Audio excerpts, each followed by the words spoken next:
Y hoy es una noche muy especial, ¿sabe por qué? Porque hoy vamos a comenzar un estudio que va a durar aproximadamente, si Dios quiere, unos 3 a 4 meses. Es un libro corto, hermanos. Vamos a estudiar el libro de Colosenses. Está en la Biblia, es parte de los libros del Nuevo Testamento. Y hoy, hermano, vamos a hablar acerca de el propósito de este libro. Y solo vamos a estudiar, para que usted se imagine, 2 versículos. Hoy solo vamos a estudiar 2 versículos porque hay una gran enseñanza. Y para comenzar de modo de introducción, quiero que sepa que ese libro lo escribió el apóstol Pablo. ¿Cuándo lo escribió? Cuando estaba bajo arresto. Escuche las condiciones en las que se encontraba. Estaba arrestado en Roma. En esos momentos él escribió esta epístola a la iglesia de los Colosenses. No fue una iglesia que Pablo fundó. Era una iglesia que ya estaba, pero que estaba pasando situaciones difíciles, que necesitaban el respaldo, el apoyo, el consejo, que necesitaban la voz de Dios para poder seguir adelante, como muchas veces nos puede pasar a nosotros como iglesia. Es importante tener claro que el Señor siempre lo único que desea es edificar su iglesia y que la iglesia permanezca firme y que esté cimentada en la palabra del Señor. Entonces es bien importante esto. ¿Por qué lo escribió el Señor? ¿Por qué Pablo escribió esta carta a los colosenses? Porque estaban en medio de una situación conflictiva, de confusión filosófica, confusión doctrinal. Habían cosas como el día de hoy se están mezclando en la iglesia y las personas ni siquiera se pueden dar cuenta. A veces nosotros mismos hay cosas que nos agradan y no nos damos cuenta que no son bíblicas. Es más, son perjudiciales a la iglesia. Entonces esa es la razón por la cual se escribió este libro. Entonces es importante. ¿Qué es lo que vamos a encontrar en el libro de Colosenses? La supremacía de Cristo. Él es ser supremo. Lo que significa Él en nuestra vida cotidiana, porque eso a veces lo que no pensamos. Este evangelio tiene que ser un evangelio práctico, algo que usted lo pueda llevar o lo pueda vivir cotidianamente, no solo en la iglesia. Entonces es importante que nosotros tengamos claro todas estas cosas. La iglesia de Colosenses tenía una gran presión, una presión de la sociedad, y querían añadir o estaban siendo influidos para que añadieran creencias y prácticas para que fuesen salvos. Y son cosas que pareciese que estuvieran escritas para algo que está aconteciendo el día de hoy. Y fue escrito hace mucho tiempo. Para que tenga una idea, fue escrito en el año 60 o 62 después de Cristo. Después de que Cristo murió, 60, 62 años después fue escrita. Entonces, eso nos da una idea de esto. Ahora, quiero que también sepa que si Pablo escribió este libro, muchas veces lo vamos a encontrar a Pablo con el nombre de Saulo. Ese nombre no se lo cambió el Señor, porque a veces es lo que nosotros pensamos. Ese nombre era el nombre de Pablo o de Saulo por su descendencia judía. Pablo se le asignó ese nombre porque él tenía una también descendencia romana, greco-romana, de griego y romano. Entonces, Dios no le cambió el nombre, pero lo identificaban a él como Pablo por su influencia romana o su descendencia romana, pero los judíos lo identificaban a él como Saulo, porque él era judío, fue un nombre dado a él como un judío. Amén. Pero para que podamos estudiar lo que dice la palabra, vamos a leer los primeros 2 versículos después de esta introducción del libro de Colosenses y que tengamos claro en qué es lo que el Señor nos quiere decir en estos 2 versículos. Dice la palabra del Señor, la leemos en el nombre del Padre, del Hijo y de su Santo Espíritu. Colosenses capítulo 1, versículo 1 dice así. Escuche cómo comienza. Pablo, apóstol de Jesucristo por la voluntad de Dios, y el hermano Timoteo. Versículo 2, y a los santos y fieles hermanos en Cristo que están en Colosas, gracia y paz sea a vosotros. de Dios nuestro Padre y del Señor Jesucristo. Vea los primeros 2 versículos que podemos nosotros encontrar en un libro que tiene mucho para nosotros aprender, pero comienza con una gran enseñanza para todos los que estamos aquí. Primero nos recuerda en este pasaje, principalmente en estos primeros 2 versículos, la identidad nuestra. ¿Qué identidad tenemos nosotros como cristianos? También nos recuerda las bendiciones que recibimos de parte de Dios. En esos 2 únicos versículos, eso es lo que el Señor nos recuerda. Ahora, para que tengamos más claro acerca de lo que Dios quiere decirnos, es el llamado que nosotros tenemos. Diga conmigo, llamado. Eso es lo que quiere recordar Pablo en esa carta que fue escrita. Él quiere recordar el llamado que hay. ¿Y cómo comienza? Vamos otra vez a leer el versículo 1 cuando dice: yo, Pablo, elegido por la voluntad de Dios para ser apóstol de Cristo Jesús, y nuestro hermano Timoteo. Lo primero que encontramos en ese versículo es la afirmación de Pablo que es apóstol de Jesucristo. Ahora, algo que debemos de tomar en cuenta cuando él comienza esta carta es que él se da la identidad que Dios determinó para su vida. Cuando él dice: yo, Pablo, elegido por la voluntad de Dios, ¿para qué ser apóstol? En Hechos capítulo 2 encontramos que el último apóstol que hubo de los 12 que el Señor llamó fue Matías, porque era Judas, y Matías tomó el lugar de Judas. Los 12 apóstoles que menciona la palabra en Apocalipsis son esos primeros 12. ¿Está entendiendo, hermano? Pero él se denomina apóstol. ¿Por qué? Porque cuando el Señor llamó a la iglesia, la llamó para que fuera una iglesia apostólica. Amén. ¿Qué es lo que significa apóstol? Enviado. Si usted se recuerda lo que acabamos de estudiar hace una semana atrás, el libro de Mateo, específicamente en el capítulo 28, él claramente dice que ir y hacer discípulos. En otras palabras, podemos decir que el significado o la forma en la que Pablo lo está presentando es que él es enviado, ¿para qué? Para llevar la palabra a aquellos que no la conocen. En particular, en esta presentación de Pablo, está diciendo: yo soy enviado, yo soy parte o de cómo funciona una iglesia apostólica. El día de hoy, indudablemente, hay muchos falsos, hay muchos llamados apóstoles que ni siquiera pueden compartir o pueden edificar una congregación que Dios le ha dado. Pero claramente, en particular, Pablo se está identificando o se está poniendo al nivel de los primeros apóstoles, de Pedro y los demás. Pero claramente podemos ver que el significado por el cual él se identifica, el llamado, es: yo soy enviado para ir y predicar la palabra. Lo mismo que usted y yo nos dijo el Señor.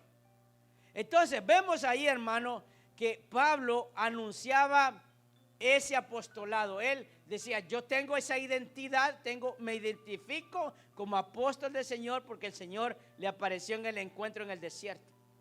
Ahora, eso no quiere decir de que todos vamos a ser apóstoles. Eso no quiere decir eso. Pero tampoco descarta la palabra lo que dice con respecto a ser enviado del Señor. Porque a veces estamos entrando en una gran confusión. Y claramente así lo presenta la palabra. Ahora, ¿por qué Pablo se identificaba como apóstol? Porque los judíos lo reconocían a él como un perseguidor de la iglesia. Ellos lo identificaban como el Saulo, que era el que mataba a los cristianos. Recuerde que la misma palabra lo menciona, que cuando Esteban fue apedreado, Pablo, siendo joven, estuvo presente, pero era conocido como Saulo.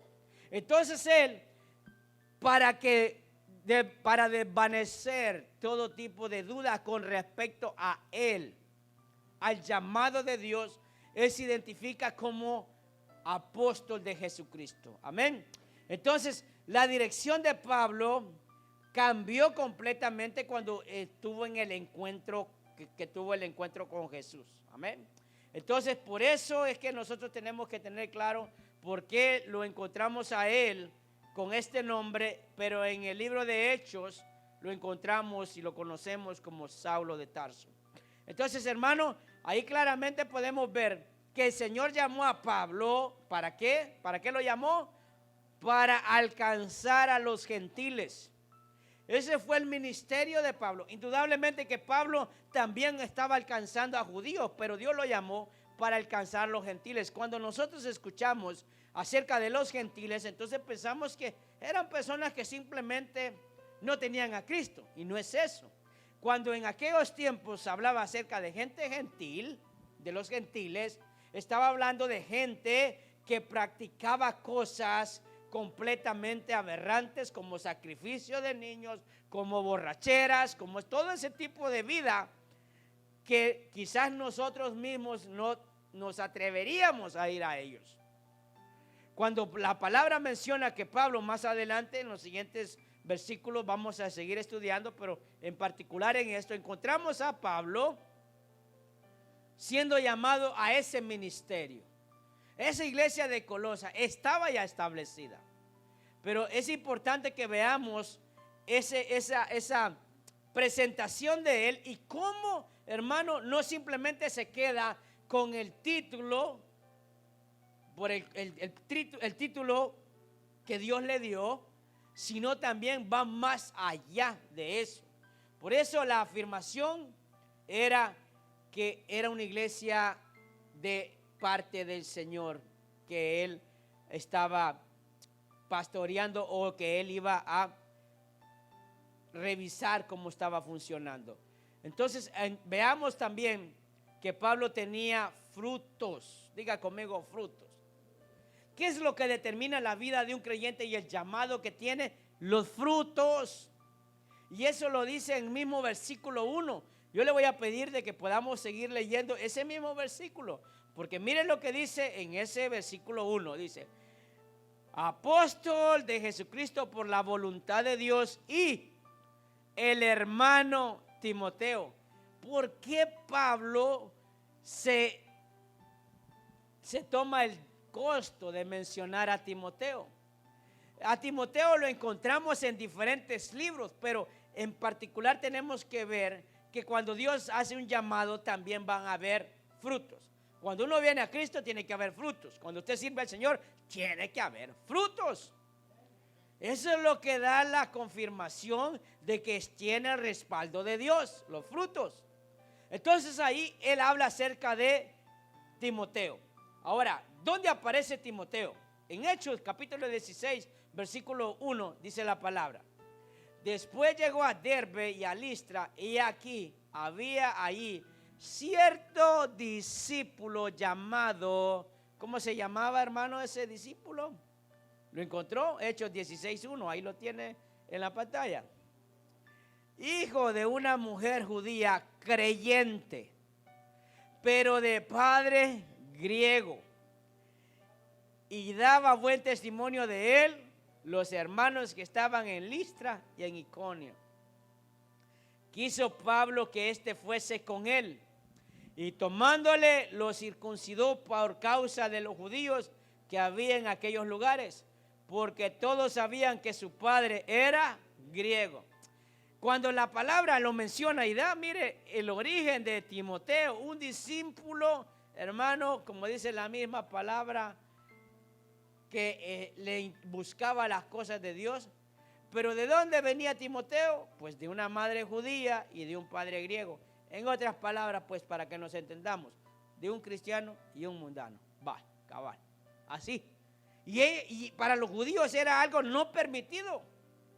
O sea, como si algunos seguían manteniendo la ley, para ellos era inaceptable de que pudiese él estar con ellos. O sea, pero Pablo, entendiendo que Dios lo llamó a un ministerio gentil, toma a Timoteo. Y lo bonito de Timoteo, que la misma palabra dice, que él daba testimonio. La gente tenía un buen concepto de Timoteo. Sin que Pablo lo llamara para que formara parte del ministerio, porque fue algo importante Timoteo en la vida del ministerio de Pablo, ya él daba buen testimonio. Entonces a veces quitémonos el concepto, hermano, que cuando hagamos las cosas en el Señor nos vamos a arreglar. Eso es mentira. Uno se arregla antes para que eso sea un privilegio, un honor hacerlo. Porque dice, mire, póngalo a servir porque de repente así se compone. No, hermano, así no funcionan las cosas en el Señor. Porque está componido.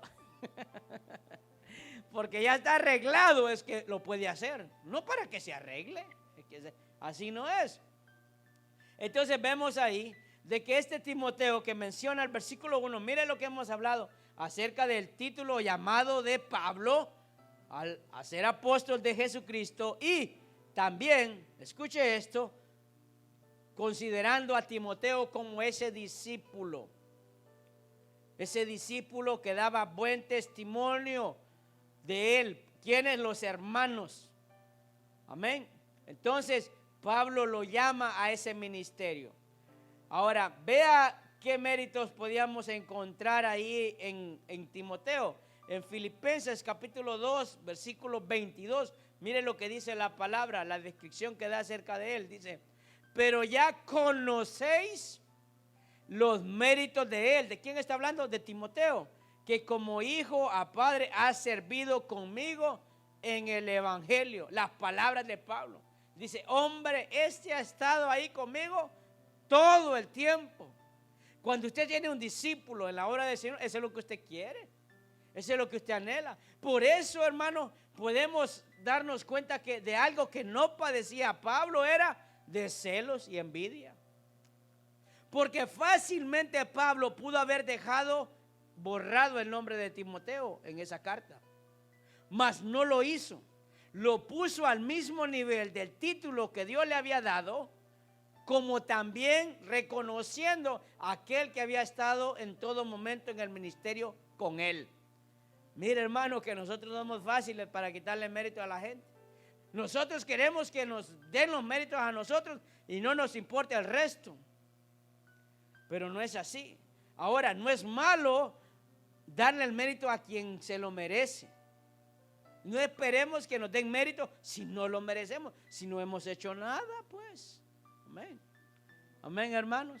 Entonces, no es malo reconocer a aquellos que han estado todo el tiempo en la obra del Señor, mano a mano, brazo a brazo, haciendo las cosas y buscando el bien de la obra. Amén. Entonces, en Pablo no había ni celos, ni él sentía, ni había entre ellos, ni había envidia tampoco. Amén. Por eso no lo dejó fuera de esta carta. Más bien recuerda de que el ministerio no se hace solo. Un ministerio se necesitan personas. Amén. Y en esta iglesia se necesita a usted, porque aquí las cosas no pueden funcionar en una sola persona. Es fácil, hermano, venir y no involucrarse, pero si queremos que el ministerio o el respaldo del Señor en la obra sea evidente, pongámonos todos para trabajar por la misma causa. Pablo, eso es lo que nos está diciendo. En ese versículo tan sencillo, ¿se da cuenta? Pablo está diciendo, hey, todos hablan de mí, pero yo no lo hice solo. Él no está diciendo, yo me llevo todos los méritos de la iglesia, no. Esta iglesia, le repito, no la estableció Pablo. Esta iglesia ya existía, tenía aproximadamente 6 o 7 años de estar establecida cuando Epafra lo llamó a él para que fuera, hermanos, para pasarle reporte de cómo estaba la iglesia. Y cosa que no nos gusta es que, mire, hermano, nosotros los cristianos somos bien especiales. A nosotros no nos gusta dar cuenta. Nosotros pensamos solo porque las cosas van bien, yo todo lo estoy haciendo bien, y no es así. Los creyentes somos llamados a dar cuentas, no importa qué tanto tiempo tengamos de estar en la obra o sirviendo en la obra o la obra que estamos pastoreando, administrando, se debe de dar cuenta, y es algo que no nos gusta. Por eso yo le digo a los hermanos que están en las clases, uno no puede pedir algo que uno no hace. Entonces es muy interesante este principio. Entonces vemos ahí, hermano, que él reconocía que habían dado con Timoteo, que el ministerio no se había hecho solo. También, ¿sabe qué nos recuerda en estos pequeños versículos? Nos recuerda la identidad cristocéntrica de Pablo con respecto a esta carta. La identidad que está asentada en Cristo. Miren lo que dice en el versículo 2. Y a los santos y fieles hermanos en Cristo que están en Colosas, gracia y paz sean en vosotros. ¿Qué es lo que está diciendo? La identidad que había en esa iglesia. Pablo no los está diciendo, vamos a ver qué tal. No, si tienes a Cristo, tenés la santidad porque Él la logró a través del sacrificio en la cruz del Calvario. Entonces nos dice cuál es nuestra identidad. Usted dirá, pero todos somos pecadores, sí. Pero hay un significado acerca de la santidad, en particular en este versículo. Y es que santo significa apartado para Dios. Diga conmigo, apartado. Pues indudablemente si me echo 2 cervezas, ando con 3 mujeres, hermano, ando haciendo cosas indebidas, pues no estoy apartado para Dios. Estoy apartado para el pecado. ¿Necesita el Espíritu Santo para saber eso? No, es tan obvio, es tan evidente que no es de Cristo. Fácil. ¿Por qué nos perdemos, hermanos, los cristianos? Si es algo como un estilo de vida adoptado, no sos de Cristo. Puedes asistir a la iglesia, puedes cantar, puedes servir, pero si no cambias y sigues practicando las mismas cosas, no sos de Cristo. Fácil, hermano. No es lo mismo caer y levantarse a hacerlo como un estilo de vida. Pablo le decía a esta iglesia de Colosas, ustedes que son santos y fieles. Y hay una santidad también que no vamos a obviar, que es una santidad progresiva. ¿Cuál es esa santidad progresiva? Es aquel proceso continuo que uno tiene. ¿Por qué? Porque, hermano, también reconocemos que todos pecamos, todos ofendemos. Entonces, ¿qué se hace cuando uno peca y ofende? Pide perdón. Pero no lo hago adrede. Le voy a dar una reverenda a fulano y a fulana y después le pido perdón a Dios. Ahí no trabaja esto. Porque dice, de antemano, Señor, perdóname por la gran maltratada que le voy a pegar a aquel o a aquella. Perdóname, Señor, porque hoy me echo una caneta al aire. Perdóname, Señor, porque... Eso, engañándose a sí mismo está. Eso no funciona así. Hay gente que hace eso, hermano. Aunque usted no lo crea, hay personas que hacen eso. Saben que van a hacer algo malo, son conscientes, igual lo hacen. Dicen, de todas maneras, salvo siempre salvo, ¿verdad? Entonces me voy a la disco, me echo mis 3 tragos y ahí feliz, contento, ¿verdad? El siguiente día en la mañana amanece de goma y aparte triste porque falló al Señor, pero ya lo sabía antes de que eso pasara. Entonces, esa persona necesita a Cristo. Sencillo, así es fácil.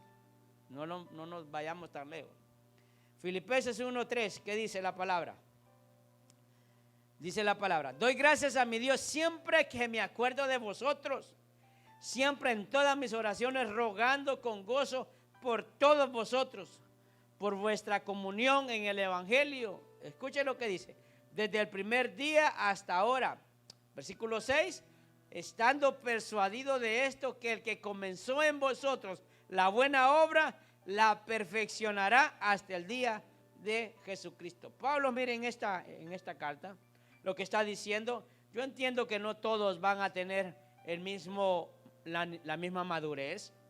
No todos van a vivir quizás de la misma manera, pero es un proceso. Y lo que nos hace a nosotros crecer es el conocer y estudiar la palabra del Señor.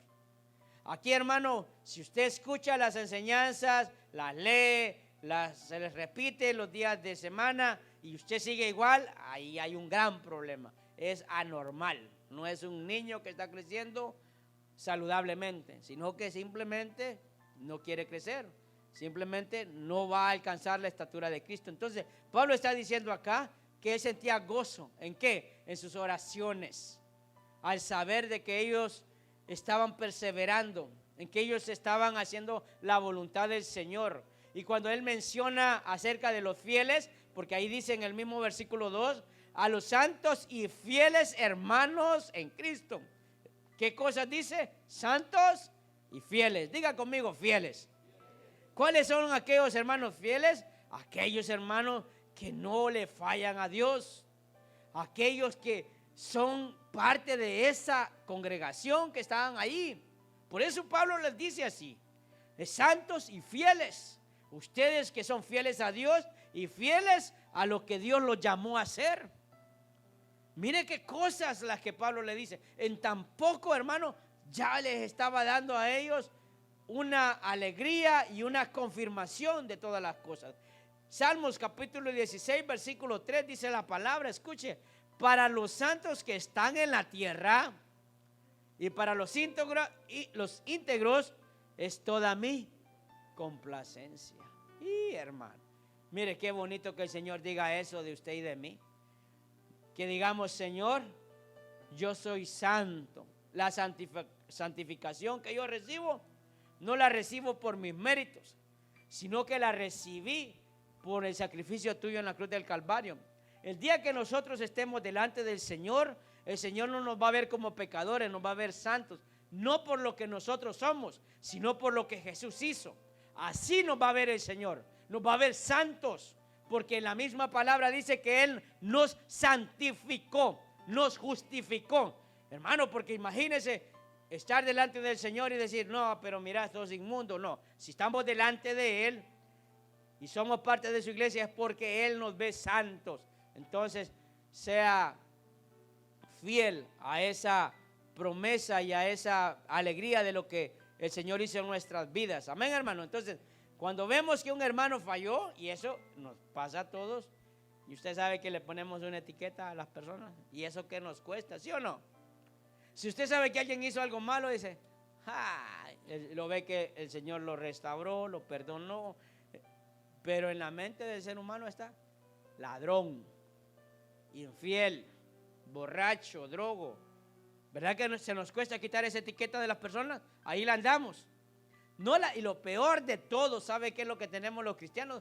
Que no lo decimos, hermano, pero lo pensamos, pero da la vuelta y lo compartimos con otro. En otras palabras, pues lo murmuramos, lo chismeamos, pues. Esa es una mala característica de los cristianos.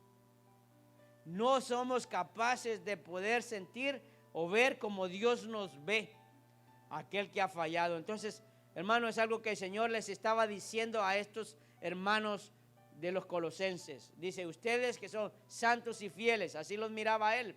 ¿Cree usted que no pecaban? Sí, porque si ellos estaban buscando de Pablo y Pablo les estaba escribiendo, era porque tenían una influencia de filosofías alejadas del Señor. Habían errores teológicos de lo que era Cristo en la vida acerca de la salvación. O sea que estaban practicando probablemente cosas que no le agradaban a Dios, pero que para eso el Señor había llamado a Pablo, para volverlos a encarrilar. Amén. Entonces debemos de pensar siempre lo bueno que las personas tienen. Amén. Amén, hermano. También, y ya para terminar, algo que el Señor nos recuerda en esos dos versículos a través de esta carta es que somos bendecidos por el Padre. Diga conmigo: bendecidos, por favor. Mire la bendición que dice el Señor que tiene para nosotros. Y ahí está en el versículo 2.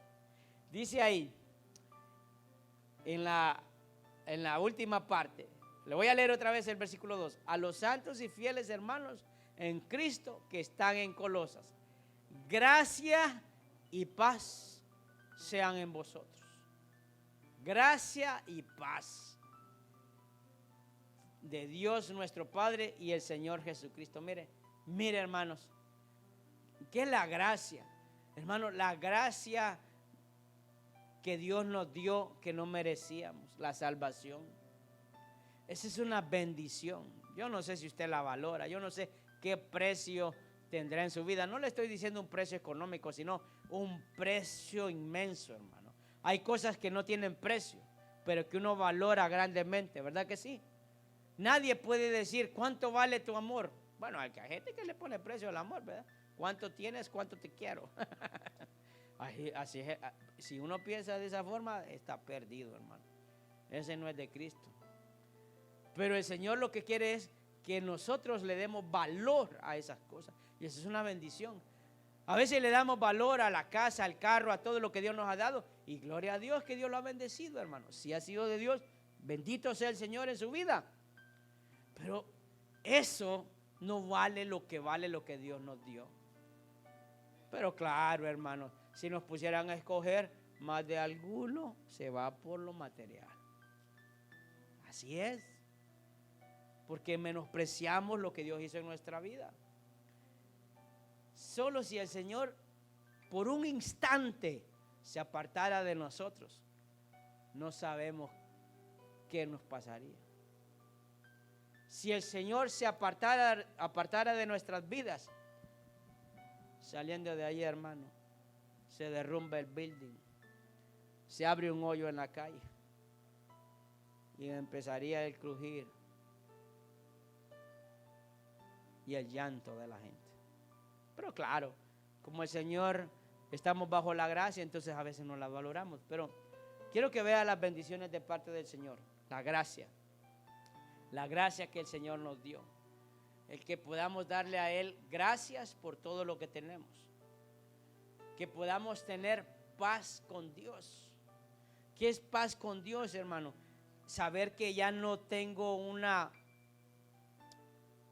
guerra espiritual, sino que ahora yo sé que el Señor está en mí, y algo que el Señor pone es paz. ¿Sabe qué es lo que dice Isaías capítulo 9, versículo 6? Ahí dice todo lo que es el Señor. Dice: Padre eterno, príncipe ¿de qué?